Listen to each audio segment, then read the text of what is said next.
झील शाशु शशुर ओ पूरा परिवार झील एवं कौन करुँच नम्रता थप्पा 90 दशक जड़े आगधाड़ अभिनेत्री 2004 मसीह एक्टिंग कैरियर आरंभ होता। प्रथमे से रियलिटी शो आउे फिल्म में अभिनय करते। नम्रता थप्पा केवल ओडिया नुहे से प्रथम अनेक गुड़िया हिंदी धारावाहिक काम कर निजर 18 वर्ष बयस ही से मुंबई रे शूटिंग आरंभ करते। आज आम जाना जे से नम्रता थप्पांकर घर परिवार तांकर पर्सनल लाइफ संपर्क में विशेषकर बड़ झील एवं कौन करुँच फिल्म रे अभिनय करेंगे ता सहित सबकि परिवार संपर्क में शाशुघर संपर्क में फिल्म कैरियर तांकर जीवन कहानी सबकि डिटेल्स आपण मैंने भिडियो जानवा पाइबे। भिडियो को निश्चित भाव में शेष पर्यटन देखिए। जो मैंने प्रकृति में नम्रता थप्पा को अभिनय को बेस पसंद करती निश्चित भाव भिडियो को लाइक करेंगे। ताहले दर्शक बंधु नम्रता थप्पा हॉलीवुड इंडस्ट्री जड़े आगधाड़ अभिनेत्री 2004 मसीह ही से हॉलीवुड इंडस्ट्री पाद थापिथिले।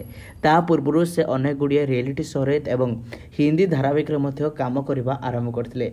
प्रथम करी से हिंदी धारावाहिक निजर एक्टिंग कैरियर को आरंभ करते।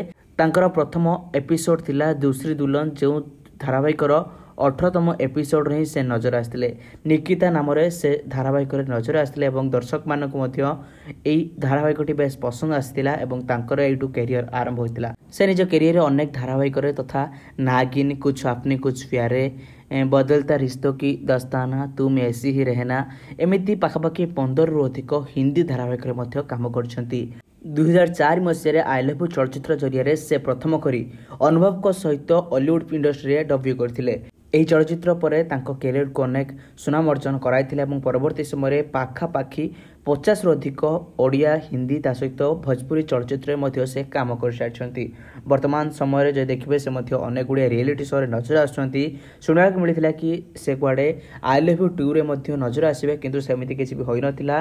ता सहित आपण माने देखिए परिवार सदस्य कहले आपण माने निश्चित भाव में ये भिडियो नम्रता थप्पांकर झील शाशु शशुर स्वामी परिवार सबू सदस्य को देखा पाई जाइए। आपण मानक नम्रता थप्पांकर क्यों चलचित्र सबुठ बेसी पसंद आसे निश्चित भाव में कमेंट कर जणाई पारे।